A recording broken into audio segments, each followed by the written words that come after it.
কথা রাখলেন মুখ্যমন্ত্রী। কর্মসংস্থানের ব্যবস্থা হলো তুফানগঞ্জের রুকসানা পারভিনের। তুফানগঞ্জ 2 নম্বর ব্লকের শালবাড়ি 1 নং গ্রাম পঞ্চায়েতের শালবাড়ির গৃহবধূ রুকসানা পারভিন 3 সন্তানকে নিয়ে একেবারে নাজেহাল অবস্থা। তার উপর স্বামী অসুস্থ। 3 সন্তানকে কিভাবে লালন পালন করবেন তা নিয়ে দুশ্চিন্তায় পড়েছেন তুফানগঞ্জ 2 নম্বর ব্লকের শালবাড়ি 1 নং গ্রাম পঞ্চায়েতের বাঁশরাজা এলাকার বাসিন্দা রুকসানা পারভিন। প্রসঙ্গত, চলতি বছরের 29 জানুয়ারি কোচবিহার রাসমেলা ময়দানে মুখ্যমন্ত্রী সরকারি অনুষ্ঠানের কর্মসূচিতে যোগ দেন। তখন তার সঙ্গে দেখা করার জন্য চেষ্টা করেন রুকসানা পারভিন, কিন্তু নিরাপত্তার জন্য মঞ্চ পর্যন্ত পৌঁছতে পারেননি তিনি। মঞ্চ থেকে কিছুটা দূরেই মুখ্যমন্ত্রীর জন্য অপেক্ষা করছিলেন তিনি। মঞ্চ থেকে মুখ্যমন্ত্রী নামতেই দেখা যায় দৌড়ে গিয়েছিলেন, কিন্তু নিরাপত্তারক্ষীরা তাকে আটকে দেন। মুখ্যমন্ত্রীর অবশ্য চোখ এড়ায়নি, তিনি রুকসানাকে কাছে ডেকে নেন। রুকসানা মুখ্যমন্ত্রীকে তার অসুবিধার কথা খুলে বলেন, জানান তার স্বামী অসুস্থ, তিনি নিজে রোজগার করার মতো কোনো কাজ করেন না, 2.5 মাসের 3টি যমজ সন্তান রয়েছে তার। এখন সংসার কিভাবে চলবে তা নিয়ে ভেবে কুল পাচ্ছেন না তিনি। স্বামী তার মার বাড়িতে আশ্রয়ে আছেন, আর তিনি 3 সন্তানকে নিয়ে রয়েছেন বাপের বাড়িতে। মুখ্যমন্ত্রীর কাছে একটি কাজের আর্জি জানান রুকসানা।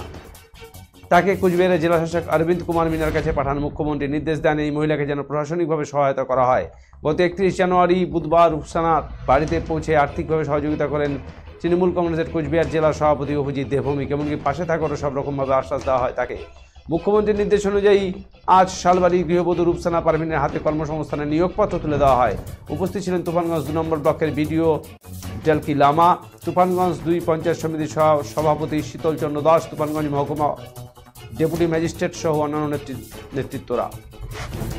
এ বিষয়ে রুকসানা পারভিন নামে এই গৃহবধূ বলেন, কাজ পেয়ে তিনি সত্যি উপকৃত হলেন। আগামীকাল থেকেই কর্মসংস্থানে যোগ দেওয়ার কথা বলা হয়েছে। এর জন্য মুখ্যমন্ত্রী মমতা বন্দ্যোপাধ্যায়কে অনেক ধন্যবাদ জানান তিনি। দত্ত জুয়েলার্স ভ্যালেন্টাইন অফার 2024, হিরে ও প্লাটিনাম অলংকারের এমআরপির ওপর 10% অফ। অফার চলবে 5 ফেব্রুয়ারি থেকে 17 ফেব্রুয়ারি 2024। স্বর্ণ শিল্পের শিল্পী Dutta jewellers, BS road, hotel VD building, Cooch Behar. Contact 97349 06493। ভালো লাগছে আমাকে, আমার কাজটা পেয়ে অনেক উপকার হয়েছে। কালকে থেকে আমার সঙ্গে ভিডিও থেকে অনেক আসছে। কি বললো তোমাকে? কি আমাকে এখন এটাটা দিয়ে জয়েন করার কথা বললো কাল।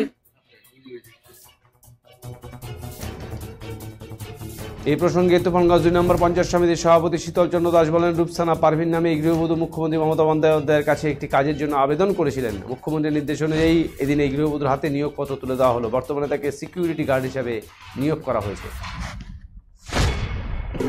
কিছুদিন আগে কুচবিহারে সিএম ম্যাডাম এসেছিলেন আমাদের।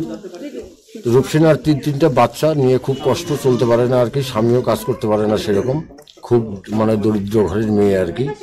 সেই হিসাবে কুচবিহারের সিএম ম্যাডামের সঙ্গে কোনো সৌভাগ্যক্রমে তার সাক্ষাৎ হয়ে যায়। খুবই কষ্টে উনিও সেখানে পৌঁছাতে পারে।